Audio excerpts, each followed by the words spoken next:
What if I told you that every person you've ever admired, every leader who's ever moved you, every friend who lights up a room when they walk in, is using a secret that's been hiding in plain sight?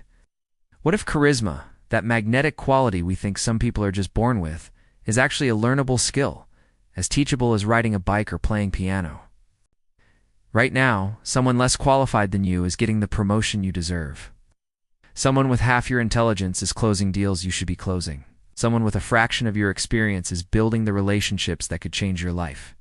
And the only difference between them and you, they've cracked the code that makes people lean in when they speak, makes strangers feel like old friends, that turns every interaction into an opportunity. For decades, we've been sold the lie that charisma is genetic, that you either have it or you don't, that some people are just naturally magnetic, while the rest of us are destined to fade into the background. But what if that's the biggest misconception holding you back from the life you're meant to live? The book we're diving into today is The Charisma Myth by Olivia Fox Cabane. And it's about to shatter everything you thought you knew about human connection and influence. This isn't just another self-help book gathering dust on airport shelves. This is a scientific blueprint, backed by neuroscience and tested in the boardrooms of Fortune 500 companies, that proves charisma isn't magic. It's mechanics. Olivia Fox Cabane didn't just study charisma, she reverse-engineered it. She took apart the behaviors of the world's most magnetic people, from Steve Jobs to Oprah Winfrey, and discovered that charisma breaks down into specific, learnable components. More importantly, she discovered that anyone can master these components, regardless of personality type, background, or natural social skills. Over the next 90 minutes, we're not just going to read a book. We're going to rewire your social operating system. We're going to install the exact mental software that charismatic people run unconsciously. And by the end of this journey, you'll understand why some people seem to move through life with invisible advantages. And more importantly, how to become one of them. In Part 1, we'll demystify charisma completely. Chapter 1 proves that charisma is a learnable skill, not a birthright. Chapter 2 reveals the 3 core components that create magnetic presence. Chapter 3 exposes the hidden obstacles that block your natural charisma. Chapter 4 gives you the tools to overcome them. In Part 2, we'll master the tools of charisma. Chapter 5 shows you how to create the perfect charismatic mental state on command. Chapter 6 reveals the different styles of charisma and helps you find yours. Chapter 7 teaches you to make unforgettable first impressions. Chapter 8 transforms how you listen and speak. Chapter 9 decodes the body language that speaks louder than words. In Part 3, we'll integrate charisma into every aspect of your life. Chapter 10 prepares you for difficult situations. Chapter 11 makes you a magnetic presenter. Chapter 12 shows you how to maintain charisma even in crisis. And Chapter 13 reveals how to make charisma your default state of being. Let's begin this transformation one chapter at a time. Chapter 1. Charisma is a learnable skill. Here's a question that might make you uncomfortable. When was the last time you walked into a room and felt everyone's energy shift toward you? When was the last time your mere presence made people feel more alive, more hopeful, more capable? If you're like most people, the answer is rarely or never. You've probably convinced yourself that's just not who you are. But what if everything you believe about charisma is wrong? Olivia Fox Cabane opens with a revolutionary claim. Charisma has nothing to do with personality. It's not about being extroverted or naturally confident. In fact, some of the most charismatic people in history were introverts who learned to flip a switch. Marilyn Monroe could walk down a New York street completely unnoticed. But with a simple shift in posture and presence, she could instantly become Marilyn Monroe, stopping traffic and drawing crowds. Same person, different presence. The science is unequivocal. When researchers study charismatic individuals, they don't find special genes or unique brain structures. They find learned behaviors, specific patterns of eye contact, particular ways of listening, deliberate uses of silence and space. These aren't talents, they're techniques.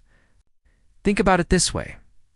If charisma were truly inborn, it would be consistent. A naturally charismatic person would be charismatic all the time, in every situation. But that's not what we see. The most magnetic CEO can be awkward at a dinner party. The life of the party can freeze during a presentation. Why? Because charisma is contextual, and anything contextual can be learned. Here's your first activation step. For the next 24 hours, observe charisma like a scientist. When someone captures your attention or makes you feel energized, don't just experience it. Analyze it. What specifically did they do? How did they look at you? How did they listen? You'll start to notice it's not magic. It's method. The real question isn't whether you can learn charisma.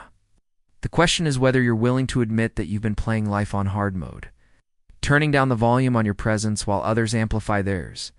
Because once you see charisma as a skill, you can't unsee it. And once you can't unsee it, you have a choice to make. Chapter 2. The 3 components of charisma. What makes someone magnetic? Why do some people command attention without trying while others scream to be heard? The answer isn't personality, it's physics. Just as magnetism requires specific conditions to exist, charisma requires 3 specific components to manifest. It's even 1 and the magic disappears. The first component is presence. But presence isn't just being there physically, it's being there completely, with every cell of your being focused on the moment and the person in front of you. When someone with true presence looks at you, you feel like you're the only person in the world. Their phone could explode, the building could catch fire, but in that moment, you have their complete attention. Most of us fake presence. We nod while thinking about dinner. We maintain eye contact while our minds race through tomorrow's to-do list, and people feel it. They might not consciously know you're not fully present, but they feel the hollowness of the interaction. True presence is so rare that when someone gives it to us, we remember them for years. The second component is power, but not power over others. Power within yourself. It's the quiet confidence that comes from knowing you can handle whatever life throws at you. It's not about dominating the room. It's about not needing to. When you have this kind of power, you don't need to prove anything. You can be generous with your attention, patient with difficult people, calm in chaos. People are drawn to this kind of power because it makes them feel safe. The third component is warmth. This is the component that transforms power from intimidating to inspiring. Warmth is the signal that you're on someone's side, that you wish them well, that your power will be used for them, not against them. Without warmth, presence, and power create fear. With warmth, they create trust. Here's where it gets interesting. You can have any 2 components and create a strong impression, but it won't be charisma. Presence plus power without warmth, you're intimidating. Power plus warmth without presence, you're nice, but forgettable. Presence plus warmth without power, you're pleasant but not influential. Only when all 3 components work together do you create that magnetic quality we call charisma. Your activation step. Choose one person you'll interact with today. Before the interaction, consciously activate all 3 components. Ground yourself in complete presence. Connect with your inner power and genuinely wish them well. Notice how the interaction transforms. This isn't manipulation. Showing up as your fullest self. The beauty of understanding these components is realizing you don't need to fake anything. You already have presence, power, and warmth within you. You've just been taught to hide them. What if the next chapter could show you exactly what's been blocking your natural charisma? Chapter 3. The obstacles to charisma. Physical and mental discomfort. You know that feeling when you're in a conversation but you can't quite connect? When you're trying to be charming but something feels off? When you leave an interaction knowing you weren't your best self? There's a scientific reason for this, and it's not what you think. Your charisma isn't being blocked by lack of confidence or social skills. It's being sabotaged by something far more basic: discomfort. Both physical and mental discomfort create static in your signal, making it impossible for others to feel your presence, power, or warmth. And here's the part nobody talks about. Most of us are in some form of discomfort almost all the time. Let's start with physical discomfort. That slight tension in your shoulders from hunching over your phone. The mild dehydration from your 3rd cup of coffee. The shoes that are just a little too tight. The room that's slightly too warm. These seem like minor annoyances, but your brain doesn't distinguish between minor and major threats. Any physical discomfort triggers your survival instincts, pulling mental resources away from social connection and towards self-preservation. When you're physically uncomfortable, even slightly, your body language shifts, your face tightens, your breathing becomes shallow, your movements become restricted. People read these signals as closed, off, distracted, or unfriendly. Ow. They don't consciously think this person's shoes are too tight, they just feel that something's wrong. Mental discomfort is even more insidious. Self-doubt, anxiety, comparison, the fear of being judged, the pressure to impress, the worry about saying the wrong thing. Ow. These internal storms don't stay internal. They leak out through micro-expressions, vocal tone, and energy. When you're fighting an internal battle, people feel it. Might not know what's wrong, but they sense the incongruence between what you're saying and what you're feeling. Here's the cruel irony. The more you try to hide discomfort, the more it shows. The effort to appear comfortable when you're not creates a type of static that's even more off-putting than honest discomfort. That's why trying to be charismatic often backfires. The trying itself creates the very tension that blocks charisma. Your activation step for this chapter is radical. For one full day, prioritize your comfort above social performance. Wear clothes that feel amazing. Stand and sit in positions that feel good. If you're in an uncomfortable situation, acknowledge it internally instead of fighting it. Say to yourself, I'm feeling uncomfortable right now, and that's okay. Watch how this simple shift changes your presence.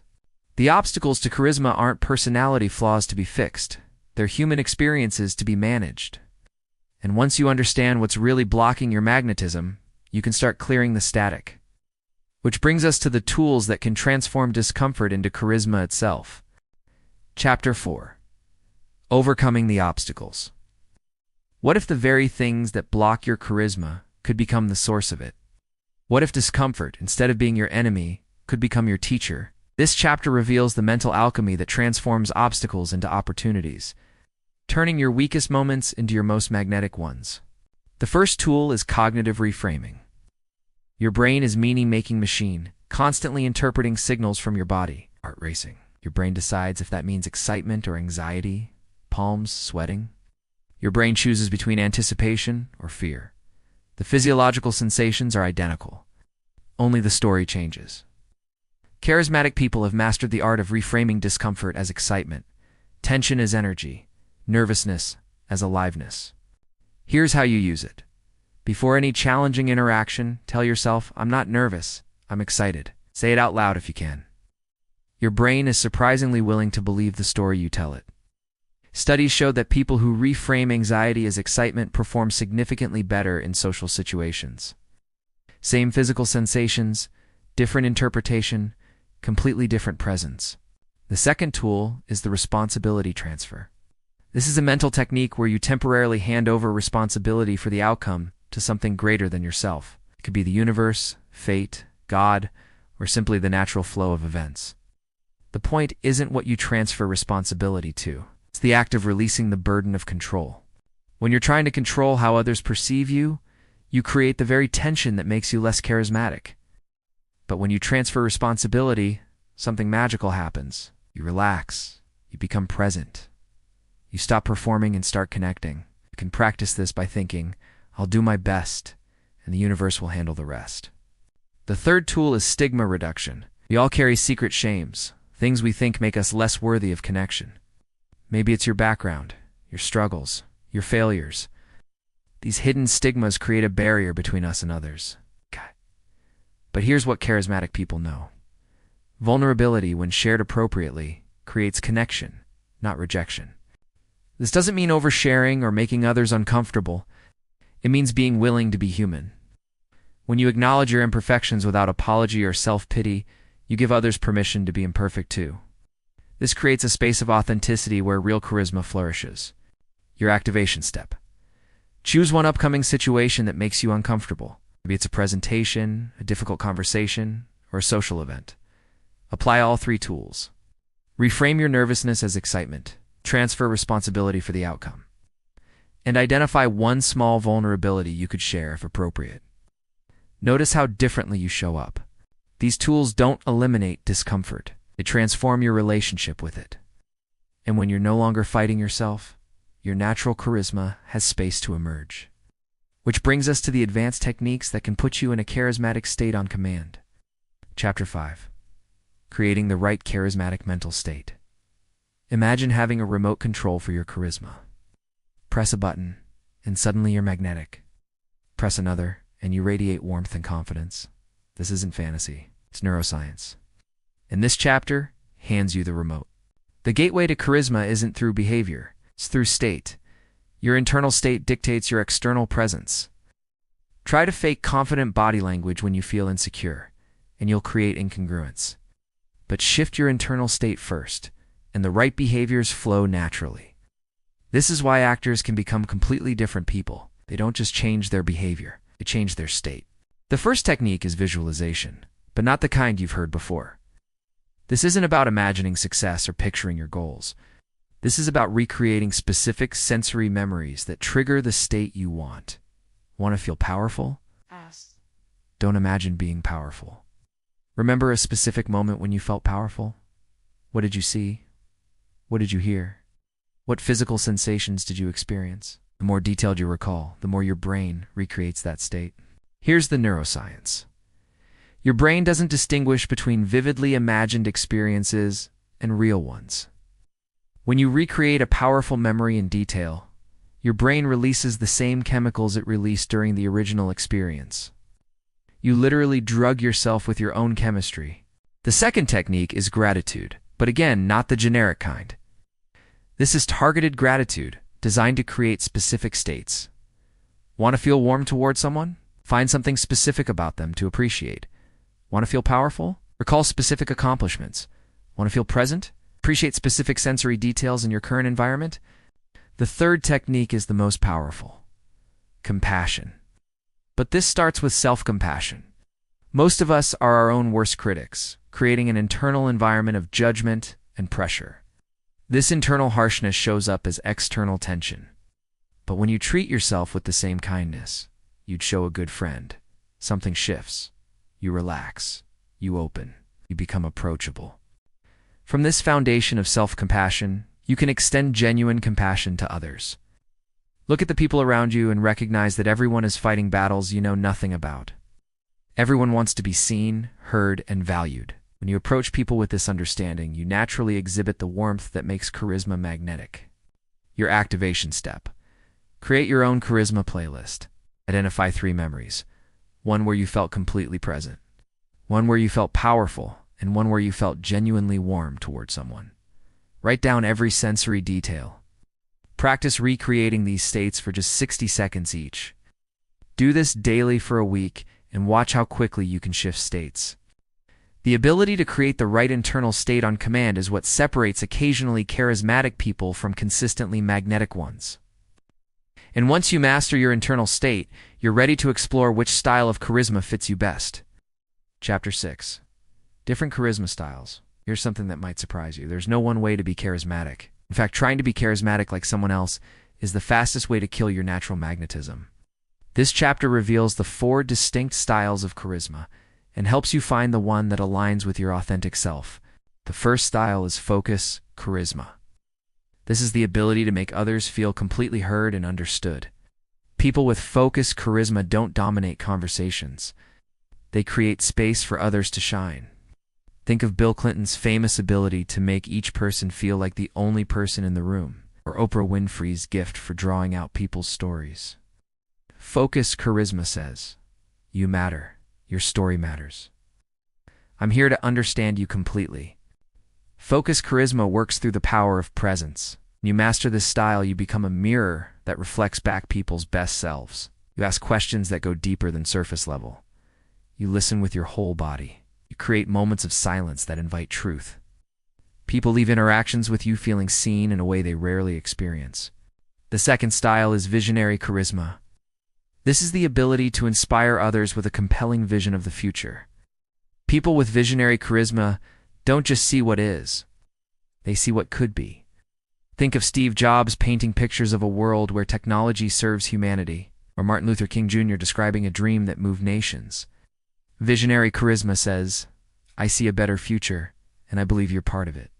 Visionary charisma works through the power of belief. When you master this style, you become a beacon of possibility. You speak in vivid images and compelling futures. You connect people's individual contributions to a larger purpose. Leave interactions with you feeling inspired and significant. The third style is kindness charisma. This is the ability to make others feel accepted and valued exactly as they are. People with kindness, charisma, radiate warmth and acceptance. Think of the Dalai Lama's ability to make everyone feel blessed by his presence, or Mr. Rogers' gift for making each person feel special. Kindness, charisma says, "You are enough, just as you are." Kindness, charisma works through the power of acceptance. When you master this style, you become a safe harbor in a judgmental world. You see the good in people, even when they can't see it themselves. You offer grace instead of criticism. People leave interactions with you feeling healed. The fourth style is authority charisma.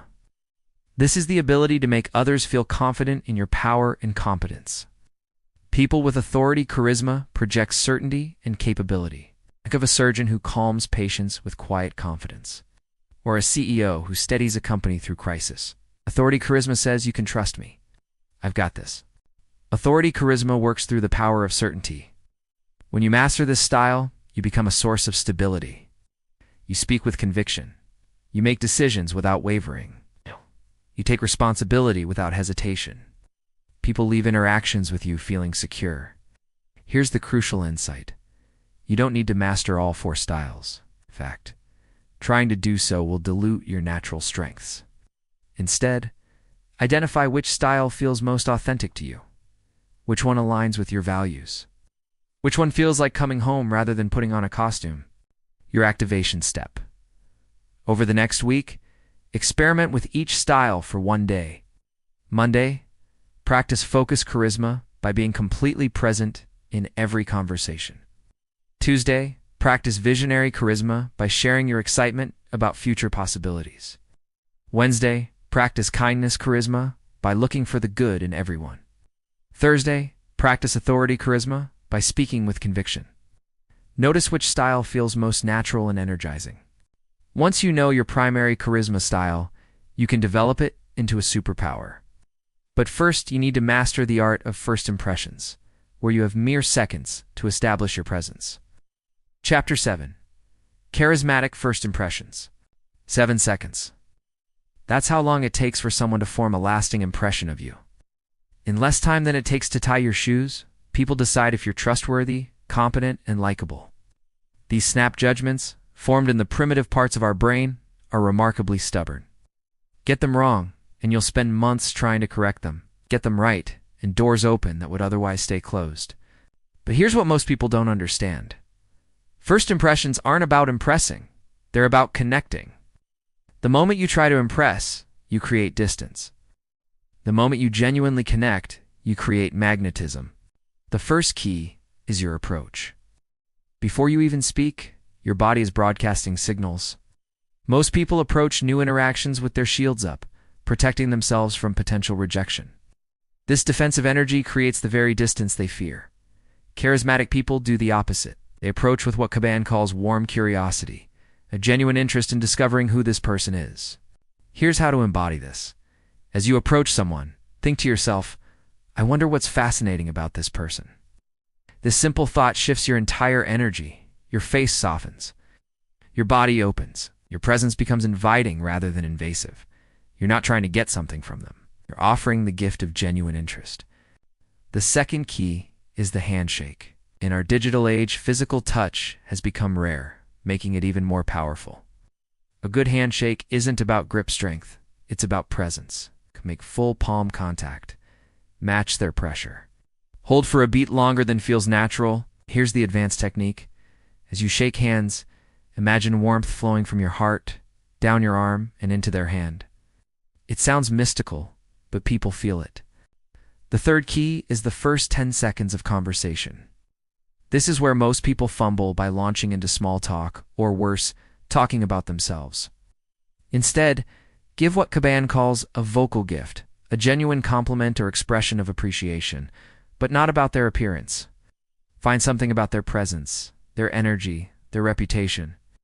"I've heard wonderful things about your work," or "Your enthusiasm is contagious," or simply "I'm really glad we get to connect."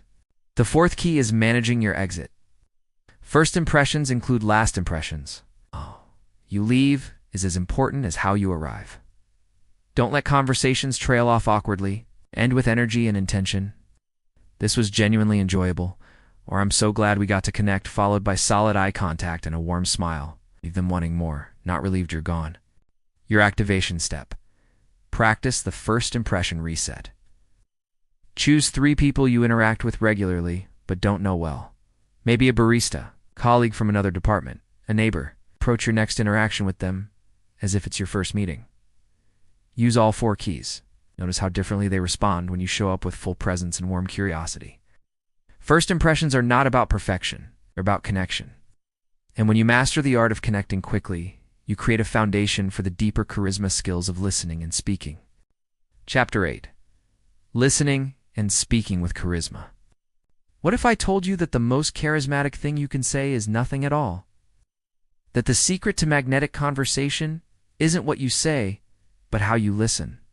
This chapter reveals why charismatic people spend 80% of conversations listening, and how they make that 20% of speaking absolutely unforgettable. Let's start with listening, because this is where most people get charisma completely wrong. They think being charismatic means being interesting. But truly charismatic people know the secret. Be interested, not interesting. When you're genuinely fascinated by others, they find you fascinating. But charismatic listening isn't passive. It's an active, full-body experience. First, there's the eye contact. Not the creepy, unblinking stare, but what Cabane calls soft focus. Looking at someone with the same warmth you'd have watching a sunset, your eyes say, "I'm here with you, and nowhere else I'd rather be." Then there's the triple nod. When someone shares something important, nod slowly 3 times. This sends a powerful nonverbal message. I hear you. I understand you. Please continue. It's like hitting the yes and button in their brain, encouraging them to go deeper. But the real magic happens in the pauses. When someone finishes speaking, don't rush to fill the silence. Count to 2 in your head before responding. This does 3 things. It shows you're actually processing what they said. It creates space for them to add more if they want, and it builds anticipation for your response. When you do speak, make it count. Charismatic speech has 3 qualities. It's vivid, it's concise, and it's generous. Vivid means using sensory language that creates pictures in people's minds. Instead of "I had a good weekend," try "I spent Saturday morning hiking through fog so thick I could taste it." Concise means eliminating filler words and getting to the point. Generous means making others the hero of your stories. Here's an advanced technique: the callback. When someone shares something early in a conversation, file it away. Then, reference it later. You mentioned your daughter's piano recital. How did it go? This shows you weren't just waiting for your turn to talk, you were actually listening. The most powerful speaking tool is the pause. Before answering a question, pause for a beat. Before making an important point, pause. After delivering a key insight, pause. Silence creates gravity. It makes people lean in. It transforms ordinary words into memorable ones. Your activation step. Have one conversation today where you speak only 20% of the time. Use that 20% to ask questions that go deeper, to reflect back what you're hearing, and to share one vivid, concise story that makes the other person the hero. Notice how differently people respond when you listen like their words are gold. Charismatic conversation isn't a performance. It's a dance. And when you master the rhythm of listening and speaking, you're ready to add the final element. Body language that speaks louder than words. Chapter 9. Charismatic Body Language. Your body is speaking constantly, broadcasting messages that people read instinctively, even if they can't articulate what they're sensing. While your words reach the logical brain, your body language speaks directly to the primitive brain, the part that decides if someone is friend or foe, leader or follower, trustworthy or dangerous. Master your body language, and you master the conversation beneath the conversation. The foundation of charismatic body language is what Cabane calls grounding. This is the practice of feeling connected to the earth beneath you, creating a sense of stability that others find reassuring. Try this now. Feel your feet on the floor. Imagine roots growing from your feet deep into the earth. Notice how this simple visualization changes your entire presence. You become less fidgety, more solid, more trustworthy. From this grounded foundation, we build with posture. Not the military rigidity most people associate with good posture. Charismatic posture is what dancers call lifted. Imagine a string attached to the crown of your head, gently pulling you upward. This creates space between your vertebrae, opens your chest, and projects quiet confidence without aggression. The next element is space. Charismatic people take up space without invading others' space. They use what's called open body language. Arms uncrossed, chest exposed, palms visible. This signals, I have nothing to hide, nothing to defend. But here's the nuance. They also respect other space bubbles, never moving too close to fast. Eye contact deserves its own science. The charismatic gaze isn't about staring, it's about presence. Look at someone's left eye, then their right eye, then their mouth, creating a subtle triangle. This creates intimacy without intensity. When breaking eye contact, look to the side, not down. Looking down signals submission. Looking to the side signals thought. Here's where it gets really interesting. Mirroring. When we like someone, we unconsciously copy their body language. Charismatic people consciously create this rapport by subtly matching others' postures, gestures, and speaking pace. If they lean forward, you lean forward. If they speak slowly, you slow down. But the key word is subtly. Obvious mirroring feels manipulative. The most advanced technique is what Cabane calls vocal body language. Your voice has a body too. Charismatic voice comes from your belly, not your throat. It has varied pitch, avoiding the monotone that signals boredom. It has intentional pace, slowing down for emphasis, speeding up for energy. It is warmth, achieved by speaking as if you're sharing a secret with a good friend. Your activation step. For one full day, focus only on your body language. Before every interaction, ground yourself. Feel your feet, lift your crown, open your chest. During conversations, practice the charismatic gaze and subtle mirroring. Notice how people respond differently when your body language says, "You're safe with me, and I'm fully here."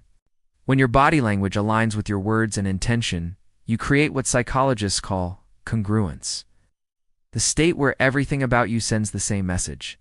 This is the foundation of trust, influence, and genuine connection. But what happens when situations get difficult? Chapter 10. Difficult situations. Life isn't a controlled laboratory. Real charisma is tested not in comfortable conversations with friends, but in the crucible of conflict, criticism, and confrontation. This chapter reveals how to maintain your magnetic presence when every instinct screams at you to attack or retreat. The first difficult situation is receiving criticism. When someone attacks your ideas, your work, or even your character, your primitive brain floods with fight or flight chemicals. Most people either lash back or shut down. But charismatic people do something unexpected. They get curious. Here's the technique. When criticized, pause and say, "That's interesting. Tell me more." This does three things. First, it gives you time to manage your emotional reaction. Second, it often reveals that the criticism contains a grain of truth worth considering. Third, it completely disarms the critic, who expected defensive-ness and got curiosity instead. The second situation is dealing with difficult people. The chronic complainer. The passive-aggressive colleague. The person who seems determined to drain your energy. The charismatic approach is counterintuitive. Instead of trying to change them or avoid them, you accept them exactly as they are while protecting your own energy. Use what Cabane calls compassionate detachment. See their behavior as information about their internal state, not a reflection on you. Think to yourself, this person must be in pain to act this way. This mental shift allows you to remain warm and present without getting pulled into their drama. The third situation is high-stakes conversations, negotiations, confrontations, or any interaction where the outcome really matters. Here, the key is what Cabane calls strategic vulnerability. Share something genuine about your position or feelings, but do it from a place of strength, not weakness. I'll be honest, this is important to me because ... This creates connection while maintaining your power. The fourth situation is perhaps the hardest. When you've made a mistake or failed publicly, your instinct is to minimize, deflect, or disappear. But charismatic people do the opposite. They own their mistakes fully, without self-flagellation or excuses. I made an error in judgment. Here's what happened. Here's what I learned. And here's what I'm doing differently going forward. This transforms potential shame into increased trust. Here's the master key for all difficult situations. Remember that charisma isn't about being perfect. It's about being present, powerful, and warm, even in imperfection, especially in imperfection. When you can maintain these qualities under pressure, you demonstrate a level of internal stability that people find deeply reassuring. Your activation step. Identify one difficult situation you've been avoiding. Maybe it's a conversation you need to have, feedback you need to give, or a mistake you need to own. Approach it using these techniques. Ground yourself first. Lead with curiosity or vulnerability. Stay present to both your experience and theirs. Notice how the situation transforms when you bring charisma to difficulty. Difficult situations aren't obstacles to charisma. They're opportunities to demonstrate it. And nowhere is this more true than in the high-visibility arena of public speaking and presentations. Chapter 11. Presenting with Charisma. Why do some speakers make you want to take notes on every word, while others make you want to check your phone after 30 seconds?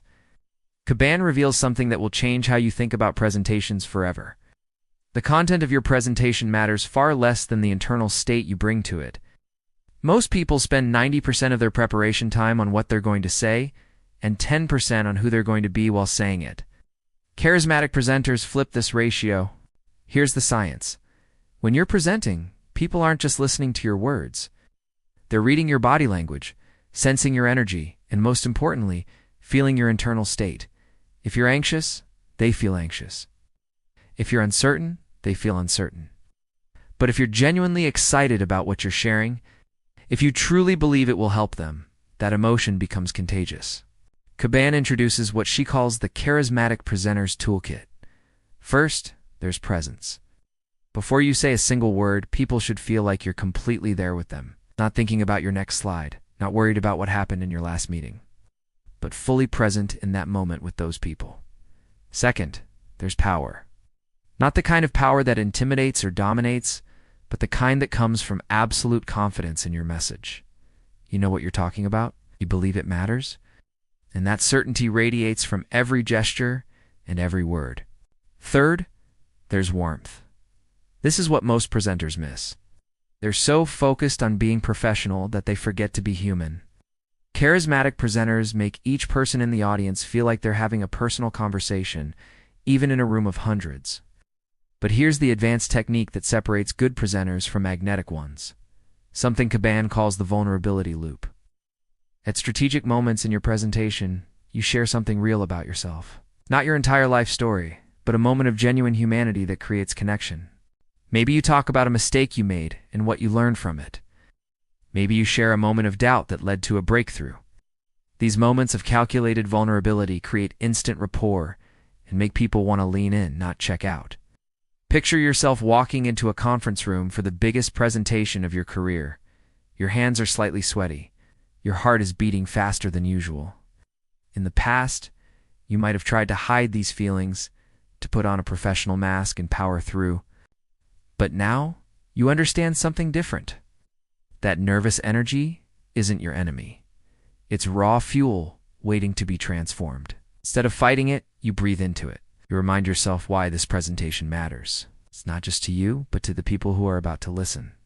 You walk to the front of the room, and instead of jumping straight into your slides, you pause. You make eye contact with a few people. You smile genuinely. And then you start with something like, I have to tell you. I'm genuinely excited to share this with you because what we're going to cover in the next 20 minutes could completely change how you think about. Notice what just happened. You didn't apologize for being there. You didn't make small talk about the weather. Created immediate connection by sharing your authentic enthusiasm for what you're about to give them. Or imagine you're presenting to a tough crowd. Maybe they seem distracted. Maybe they look skeptical. The old you might have gotten defensive or tried to win them over with more data. But now you know that resistance is often just unexpressed needs. You might pause and say something like, I can see some of you might be wondering if this is really worth your time. I get it. You've probably sat through a lot of presentations that promised big changes and delivered very little. So let me be completely honest with you about what this will and won't do for you. That moment of acknowledgement and honesty cuts through their resistance like a hot knife through butter. Suddenly, they're not defending themselves against another sales pitch. They're listening to someone who understands them. Here's how you're going to transform your next presentation. Before you practice what you're going to say, I want you to practice who you're going to be. Stand in front of a mirror, breathe deeply, connect with why this message matters to you personally. Now, record yourself giving just the first 2 minutes of your presentation. But here's the key. Don't focus on getting the words perfect. Focus on letting your genuine enthusiasm for the topic come through. If you don't feel enthusiastic about it, ask yourself why you're presenting it in the first place. Watch the recording back. Are you someone you would want to listen to? Do you seem genuinely excited about what you're sharing? If not, don't change your words. Change your internal state and try again. Now, everything we've learned about presence, power, and warmth becomes absolutely critical when the stakes are highest. Because there are moments in life when your ability to remain charismatic doesn't just determine your success. It determines whether people will follow you through the storm or abandon ship. Those moments reveal who you really are. Chapter 12. Charisma in a Crisis. The moment when everything falls apart is the moment when true leaders are born. Here's what Cabane discovered by studying leaders who thrived during their darkest hours. Crisis doesn't destroy charisma, it concentrates it. When everything is going well, anyone can seem confident and composed. But when the building is on fire, when the company is failing, when people are panicking, that's when your true character shows. Think about the leaders you most admire. Chances are you don't remember them for their successes. You remember them for how they handled their failures. Winston Churchill wasn't beloved because Britain was winning. World War II? He was beloved because he gave people hope when defeat seemed certain. Cabane reveals that charismatic leaders in crisis follow a specific pattern that seems counterintuitive. While everyone else is trying to minimize the problem or pretend everything is fine, charismatic leaders do the opposite. They acknowledge the full weight of the situation. They name the fear that everyone is feeling, and then they become the source of strength that others can lean on. This requires what she calls courageous transparency. You don't sugarcoat the reality, but you also don't let that reality break you. You become the person who can hold the full truth of what's happening, while simultaneously holding the vision of what's possible. The secret is understanding that in crisis, people don't need you to have all the answers. They need you to be unshakable while you figure out the answers together. They need to feel that no matter how bad things get, you won't abandon them. You won't panic. You won't crumble. Cabane shares the story of a CEO who had to tell his entire company that they were 3 weeks away from bankruptcy. Instead of calling an all-hands meeting to deliver the news like a death sentence, he gathered everyone together and said something like, "I need to share some difficult news with you, and then I need your help to turn this around." He was completely honest about how serious the situation was, but he was also completely confident that together they could find a solution. That combination of brutal honesty and unshakable faith created something magical. Instead of panic, there was focus. Instead of despair, there was determination. Imagine your team has just learned that your biggest client is pulling out of a contract that represents 40% of your revenue. The initial reaction is predictable: panic, finger-pointing, and fear. This is the moment when ordinary managers reveal their limitations and extraordinary leaders reveal their strength. The ordinary manager might try to minimize the impact. "It's not that bad. We'll figure something out." They might get angry. "I can't believe they did this to us after everything we've done for them." But you understand something different now. You call a team meeting. You don't hide the seriousness of the situation, but you also don't let it define the energy in the room. You might say something like, "This is a serious challenge, and I want to be completely honest with you about what it means. We're going to have to work harder and smarter than we ever have before. But I've seen what this team can do when we're focused, and I have absolute confidence that we'll not only survive this, we'll come out stronger." Notice what's happening. You're not pretending the problem doesn't exist. You're not promising it will be easy. But you're also not letting the crisis rob you of your power. You're becoming the steady center that others can orbit around. Or imagine you're giving a presentation and the technology completely fails. Your slides won't work, the microphone cuts out, and you can feel the audience getting restless. This is a moment of truth. You panic?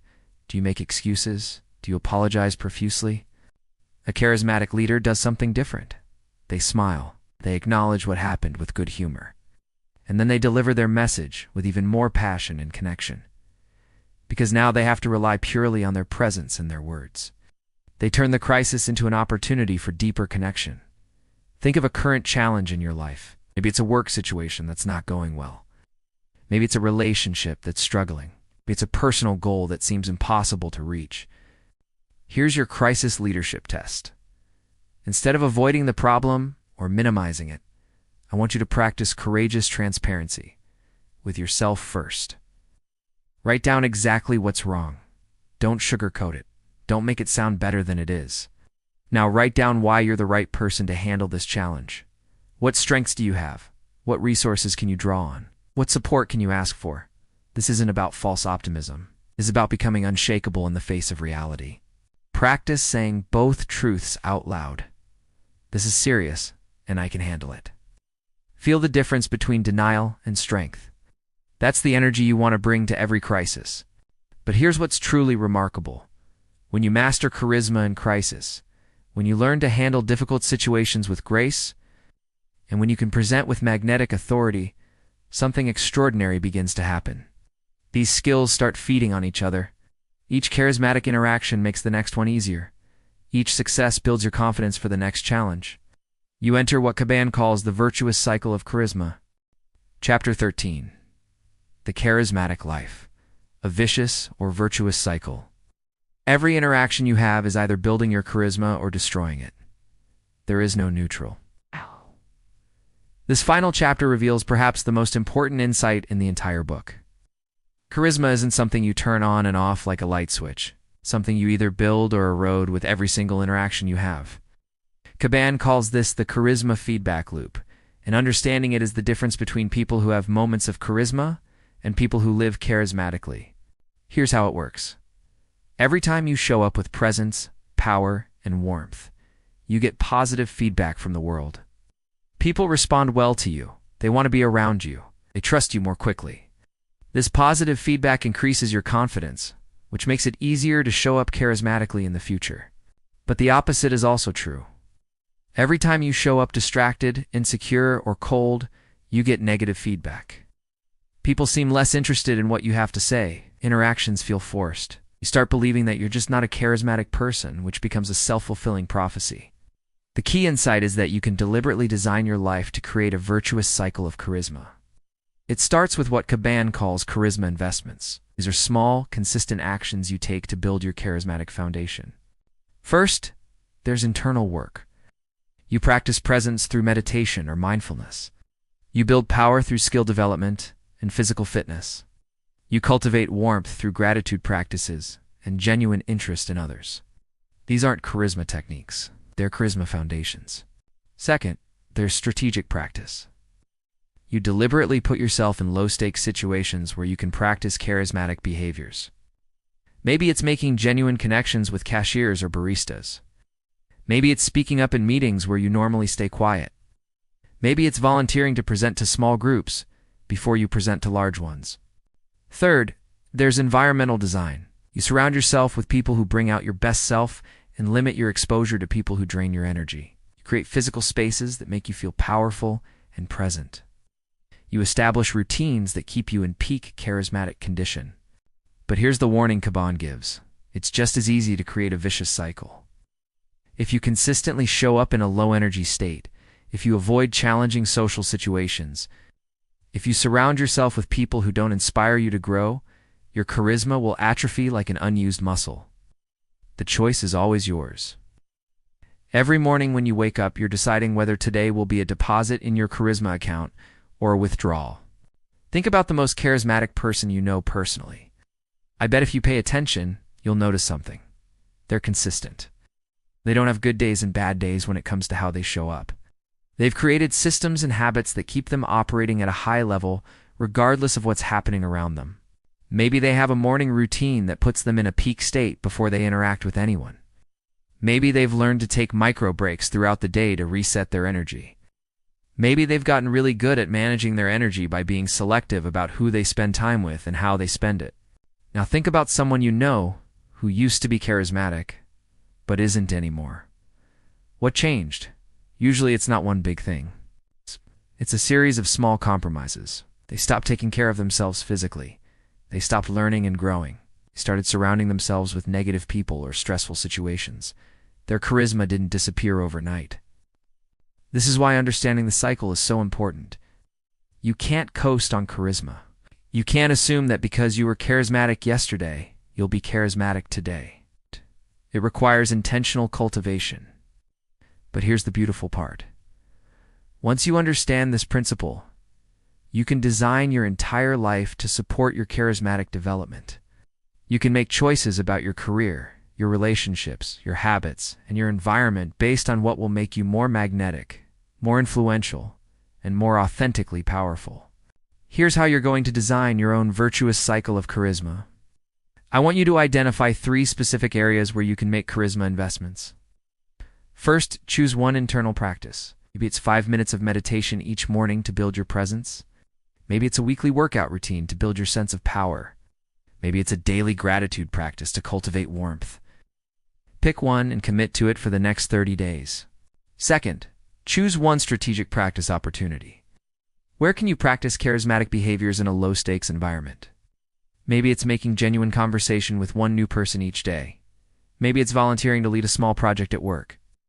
Maybe it's joining a group where you can practice public speaking. Find your practice arena. Third, audit your environment. Who in your life brings out your best self? Who drains your energy? What physical spaces make you feel most confident and present? What routines support your peak performance? Start making small adjustments to tip the scales in favor of your charismatic development. Remember, the goal isn't perfection. The goal is intentional progress. Each small investment compounds over time. And this brings us to the end of our journey together, but really, it's just the beginning of yours. We started this journey with a simple question. What separates people who command attention from people who get ignored? Now you know the answer isn't talent, looks, or luck. It's a set of learnable skills that anyone can master. We've traveled through the advanced applications of charisma together. You've learned how to maintain your magnetic presence even in the most difficult situations. You've discovered how to present with the kind of authority that makes people hang on your every word. You've seen how true leaders use crisis as their moment to shine brightest. And you've unlocked the secret of making charisma a self-reinforcing cycle that grows stronger with every interaction. But here's what I want you to remember most. Everything we've covered today is meaningless unless you take action on it. Knowledge without application is just intellectual entertainment. The difference between people who read about charisma and people who become charismatic is simple. Action. You now have the blueprint. You understand the psychology. You have the tools and the techniques. The only question left is, who do you choose to become? You can go back to your old patterns. You can treat this like interesting information and change nothing about how you show up in the world. Or you can make a different choice. You can decide that from this moment forward, every interaction is an opportunity to practice presence, power, and warmth. You can choose to become the person who walks into rooms and changes the energy. You can become the person others look to when things get difficult. You can become the person who influences and inspires not through manipulation, but through authentic magnetism. The old version of you might have believed that charisma was reserved for other people, but now you know better.